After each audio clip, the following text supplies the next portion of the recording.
दोस्तों नमस्कार, हमारा नाम योगेश शुक्ला है और आपका हमारे चैनल निष्पक्ष संदेश में आपका स्वागत है।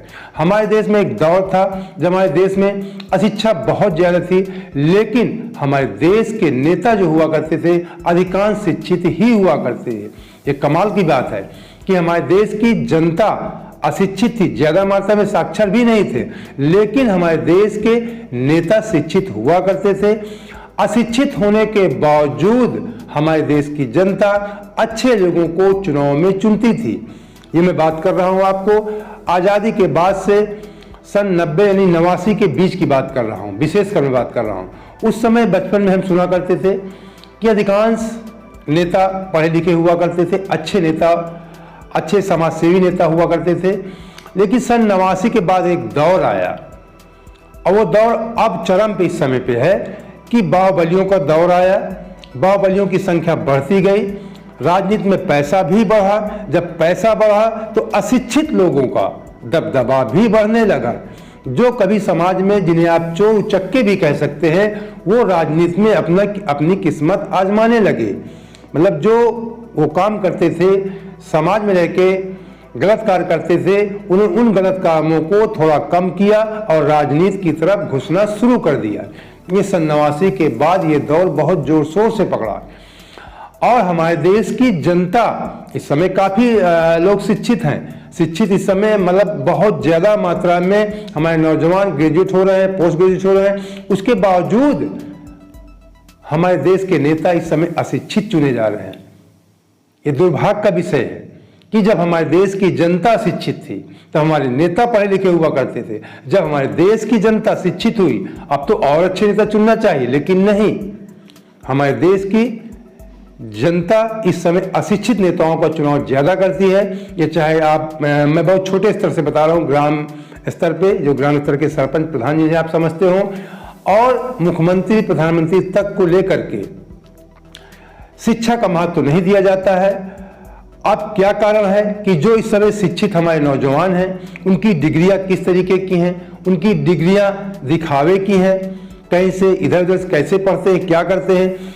मैं भी आपको थोड़ा मैं क्लियर कर दूं कि जो पहले के हमारे मतलब बाबा दादा पिताजी जो भी हुआ करते थे, उस समय मिडिल क्लास कहते थे। मिडिल क्लास में जूनियर क्लास को, कक्षा 8 को, और हाई स्कूल अगर मिडिल क्लास भी पास है तो लोग शिक्षक बन जाते थे और उनको ग्रामर का अच्छा ज्ञान हुआ करता था। हाई स्कूल या कक्षा 8 या हाई स्कूल पास हैं, 10वीं क्लास पास हैं, तो अच्छे और शिक्षित माने जाया करते थे और शिक्षक बना दिए जाया करते थे। हम जानते हैं कि वो लोग, हमको पढ़ाया गया है, वो लोग अच्छे, उनको मैथ और इंग्लिश का अच्छा ज्ञान हुआ करता था, ग्रामर का। लेकिन आज पोस्ट ग्रेजुएट होने के बावजूद उतना ज्ञान लोगों को नहीं होता है। तो क्या वजह है कि हमारे देश के जो अच्छे पढ़े लिखे नेता हैं, जैसे मैं एक उदाहरण दे रहा हूं आपको प्रेजेंट टाइम का, आप सब जानते, पूरा देश जानता है कि बहुत ही अच्छे प्रधानमंत्री हमारे देश के थे, डॉक्टर मनमोहन सिंह। दुनिया के माने जाने अर्थशास्त्री थे, रिजर्व बैंक गवर्नर थे, वित्त मंत्री भी कई बार रह चुके थे।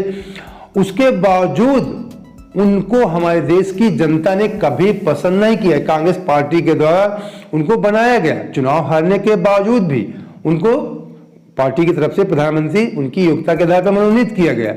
लेकिन देश की जनता ने कभी ज्यादा मात्रा में नहीं स्वीकारा। वो यही कहा गया कि ये बोल नहीं पाते, उनकी योग्यता को महत्व नहीं दिया गया।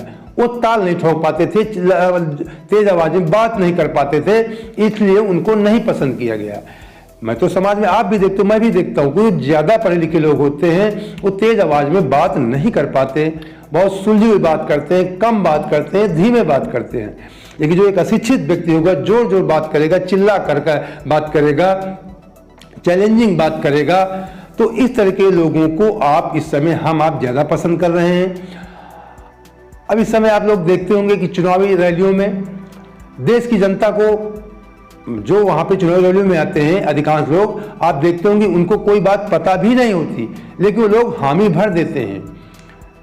कभी पूछा जाता है कि बताइए भाइयों बहनों, जवाहरलाल कभी सरदार भगत सिंह से मिलने गए थे कि नहीं गए थे?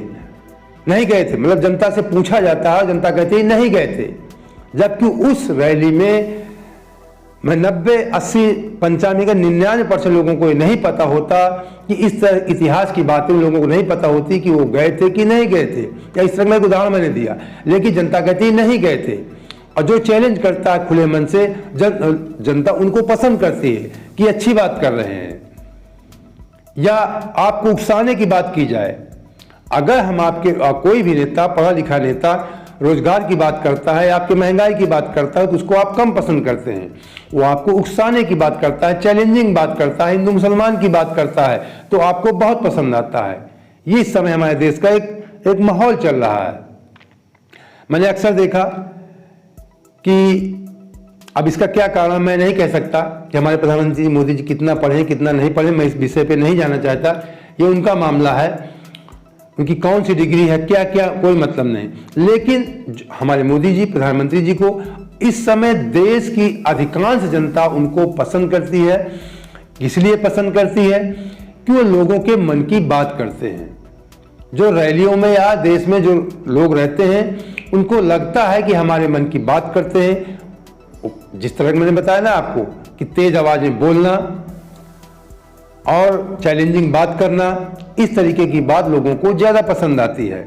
जबकि अब उनकी क्या डिग्री है, ये विवाद चल रहा है, ये अलग मैटर, इसमें कोई मतलब नहीं है। लेकिन जो उनका स्वभाव है, उस तरह के हमारे देश में अधिकांश लोगों का स्वभाव होता भी है। और जब मैं थोड़ा सा बता दूं, जिस तरह का आपका स्वभाव होगा, उसी तरह के लोगों से आपकी दोस्ती होती है, उसी तरह के लोगों को आप पसंद भी करते हैं। जिस स्तर के हम आप होते हैं, उसी स्तर के लोगों से हमारा व्यवहार होता है, हमारी दोस्ती हो जाती है। तो हमारे देश की जनता को, अधिकांश जनता को मोदी जी पसंद आते हैं, उनकी मन की बात करते हैं। अब बात कर लेते हैं थोड़ी सी राहुल गांधी की। आप कहेंगे मैं पार्टी स्तर से मैं बात नहीं करता। राहुल गांधी जी, मोदी जी, हमारे प्रधानमंत्री जी कभी प्रेस कॉन्फ्रेंस भी नहीं करते, खुली प्रेस कॉन्फ्रेंस कभी नहीं किया। क्यों नहीं करते हैं?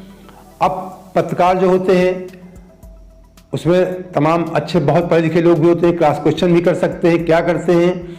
लेकिन राहुल गांधी जी अक्सर हर 1-2 महीने में प्रेस कॉन्फ्रेंस किया करते हैं, खुली प्रेस कॉन्फ्रेंस करते हैं, पत्रकारों को डटकर जवाब भी देते हैं। और जो मुझे जानकारी, आपने भी सुना होगा कई मंचों से, कि राहुल गांधी जी दुनिया की टॉप 2 यूनिवर्सिटी से पढ़ा है, ऑक्सफोर्ड यूनिवर्सिटी से और कैम्ब्रिज यूनिवर्सिटी से। उन्होंने कहते हैं कि अर्थशास्त्र से मास्टर डिग्री लिया है और एमफिल भी किया हुआ है। और जिसको कुछ क्षेत्र की जानकारी होगी, जिसको किसी भी क्षेत्र की थोड़ा जानकारी होगी, उसी क्षेत्र में आप बात भी करते हैं। अगर हमको राजनीति की थोड़ी जानकारी है तो हम राजनीति में बात करते हैं, अगर हमको अध्यात्म की थोड़ी जानकारी है तो हम अध्यात्म पे चर्चा करते हैं, हमें धर्म की जानकारी थोड़ी, हम धर्म पे चर्चा करते हैं। तो राहुल, ये निश्चित बात है कि बहुत वीडियो उनको कोरोना काल समय में वायरल हुए थे, जब राहुल गांधी जी, रघुराम राजन जी जो अर्थशास्त्री, रिजर्व बैंक गवर्नर भी हमारे देश के रह चुके हैं, इस समय शायद किसी ऑक्सफोर्ड कैम्ब्रिज में कहीं पढ़ा रहे हैं, उनसे कई बार उन्होंने अर्थशास्त्र को, मतलब देश की अर्थव्यवस्था को लेकर चर्चा किया। तो कहीं ना कहीं निश्चित तौर पे है कि उनको अर्थशास्त्र के बारे में ज्ञान है। जो उनकी डिग्री बताते हैं कि उन्होंने अर्थशास्त्र इकोनॉमिक्स से एमए यानी मास्टर डिग्री लिया, एमफिल किया है, तो उनको इसके बारे में जानकारी है, तभी वो अर्थशास्त्रियों से बात करते हैं। अभिजीत बनर्जी से उन्होंने बात किया, रघुराम राजन से बात किया, मनमोहन जी उनके है ही हैं, उनके पार्टी में थे, चिदम्बरम जी। तो इस तरह के, मतलब जो जिस क्षेत्र का होगा, अगर कुछ नॉलेज है तभी लोग बातचीत करते हैं। तो हमारे देश में अब राहुल जी को लोग क्यों नहीं पसंद करते? अब कितने लोग अर्थशास्त्र की बात समझते हैं, कितने लोगों को अर्थव्यवस्था से मतलब है, क्यों उनकी बात पसंद करेंगे भाई? बहुत सारे लोगों को, हमारे देश की अधिकांश जनता को अर्थशास्त्र से या देश की अर्थव्यवस्था से क्या लेना देना है। इसीलिए राहुल गांधी को नहीं पसंद किया जाता है। हमारे प्रधानमंत्री मोदी जी को इसलिए पसंद किया जाता है कि वो लोगों के मन की बात करते हैं। और मन की बात, उनका कार्यक्रम भी आता है जब से प्रधानमंत्री लोगों के मन की बात करते हैं। वो जानते हैं कि हमारे देश की जनता क्या सुनना चाहती है, क्या चाहती है। जिस क्षेत्र में जाते हैं उसी क्षेत्र के हिसाब से बात करते हैं। देश की अर्थव्यवस्था पे या बेरोजगारी पे या महंगाई पे कम बात करते हैं। पत्रकारों के पास कॉन्फ्रेंस नहीं करते हैं। वो जानते हैं कि जो रैलियों में जनता भीड़ आती है वो क्या सुनना चाहती है।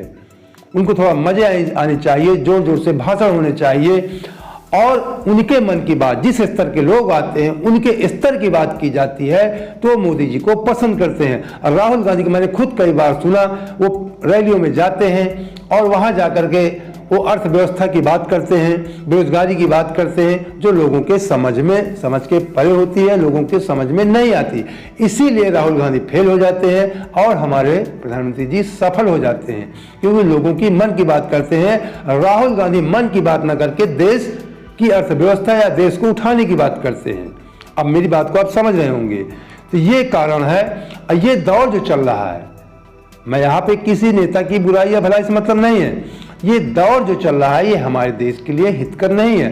ये क्षेत्रीय स्तर में, छोटे स्तर से बताया, ग्राम स्तर से लेकर के, विशेषकर ग्राम से छोड़ दीजिए बात, प्रधान स्तर से लेकर के जो विधायक होते हैं, सांसद होते हैं, हमारे जो क्षेत्र की जनता, उस क्षेत्र की जो जनता होती है, जो बाहुबली विधायक होता है, जो 4-4 गाड़ियों का काफिला लेके आता है, महंगी महंगी गाड़ियों से चढ़ता है, 1 करोड़ गाड़ियों से, उसकी लोग जय जयकार करते हैं। वो अपराधी होता है। अधिकांश मेट्रो में आप देखते हैं क्षेत्र स्तर पे, बहुत कम, इन्हें कहता है कि लोग अच्छी गाड़ी से नहीं चल सकते, पैसे वाले लोग 2 पति भी चलते हैं, कोई गलत बात नहीं है। लेकिन एक विधायक स्तर का या सांसद स्तर के लोग अधिकांश किस ढंग का पैसा होता है आप जानते हैं, और उनका क्या चरित्र होता है, क्या उनका इतिहास होता है। अधिकांश लोगों का अपराध से जुड़ा हुआ इतिहास होता है, तभी महंगी महंगी गाड़ियों से चलते हैं और लोग उनकी जय जयकार करते हैं, पसंद करते हैं। लेकिन एक पढ़ा लिखा व्यक्ति उसी क्षेत्र से अगर विधायकी का चुनाव लड़ेगा और एक साधारण गाड़ी से जाएगा, उसके पास कोई दिखावा नहीं होगा, तो उसको हम आप नहीं पसंद करते हैं, चाहे सांसद स्तर पर हो चाहे विधायक स्तर पर हो। तो हमारी एक मानसिकता बन गई है कि हम गाड़ियों को देख करके, उनका काफिला देख करके उनकी काबिलियत नहीं देखते हैं, ये देखकर हम वोट देते हैं। और उनकी जो चैलेंजिंग बात करते हैं, मतलब उनकी जो दमंगई होती है, दमंगई देख करके, ये सब देखकर हम आजकल वोट दे रहे हैं। तो ये हमारे देश का भविष्य इससे सुधर नहीं सकता। हम आप कभी विश्व गुरु नहीं बन सकते हैं। हम विश्व गुरु तभी बन सकते हैं जब हम अच्छे लोगों को चयन करेंगे, अच्छे लोग राजनीति में जाएंगे, तभी हम लोग विश्व गुरु बन सकते हैं। तो दोस्तों, उम्मीद करते हैं कि आपको हमारा वीडियो पसंद आया होगा। पसंद आया, पहली बार जुड़े हैं तो आपसे उम्मीद करते हैं अगर आप सक्षम हैं तो तुरंत हमारे चैनल को ज्वाइन कर लीजिए। छोटा छोटा आर्थिक पेमेंट है मंथली, आप कर सकते हैं, नहीं कर सकते हैं तो डिस्क्रिप्शन बॉक्स में हमारा नंबर पड़ा रहता है, उसके माध्यम से आप कोई भी हमारा पेमेंट करके हमारी सहायता कर सकते हैं। आप सब जानते हैं बगैर सहायता के मीडिया नहीं चल सकता है, और इसके अलावा ये कुछ नहीं कर सकते तो हमारे चैनल सब्सक्राइब करके वीडियो को लाइक और शेयर तो जरूर ही कर सकते हैं। जय हिंद, जय भारत।